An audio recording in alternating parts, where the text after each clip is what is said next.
আকাশের মধ্যে ওড়ে, তার কত দাম, কত মর্যাদা।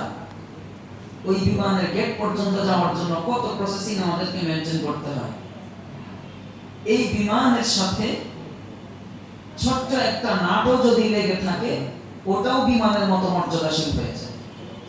ওই বিমান 1000 মাইল গতিতে চলে, ওই ছোট্ট নাটটাও 1000 মাইল গতিতে চলে।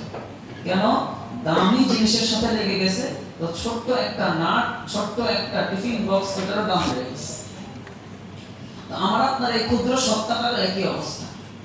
দ্বীনের মতো মহান বিষয়ের সাথে যদি যুক্ত থাকতে পারি, আমার আপনার দাম বেড়ে যাবে। দ্বীন আমাকে ছাড়া তার আপন গতিতে চলবে। আমি যদি দ্বীনের কাছে আসি, আমার দাম বাড়বে। আল্লাহ রাব্বুল আলামিন যুগে যুগে দ্বীনের খেদমত দিয়েছেন, দ্বীনের প্রয়োজনে খাদেম তৈরি করেছেন। যখন কেউ দ্বীনের সহযোগিতায় এগিয়ে আসে নাই, পুরা পৃথিবীর একটা মানুষও যখন দ্বীন রক্ষার জন্য আসে নাই, তখনও আল্লাহ দ্বীনকে রক্ষা করেছেন মানব জাতির দ্বারা নয়, অন্য জাতির মাধ্যমে। আমরা সবাই এই ঘটনা কম বেশি জানি যে আল্লাহর বাহিনী বাইতুল্লাহ ধ্বংস করার জন্য এসেছে। পুরা পৃথিবীর মধ্যে একটা মানুষও সেদিন বাইতুল্লাহকে রক্ষা করার জন্য আসে নাই, কিন্তু আল্লাহ রাব্বুল আলামিন মানব জাতি ছাড়া সরাসরি আল্লাহ পাক পাখির মাধ্যমে এই বাইতুল্লাহর হেফাজত করেছে।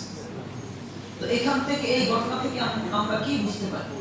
এই ঘটনা থেকে আমাদের জন্য এই বার্তা দেয় যে দ্বীনের সাথে আমি লাগতে যদি পারি, তাহলে আমার দাম বাড়বে। কিন্তু আমি যদি না লাগতে পারি, দ্বীন পরিপূর্ণ হয়ে যাবে, দ্বীনের খেদমতটা পূর্ণ হয়ে যাবে, কিন্তু আমি অভাগা হয়ে যাব। কথাটা বুঝাইতে পারলাম কি না? দেখুন, বর্তমান সময়ের সবচেয়ে বড়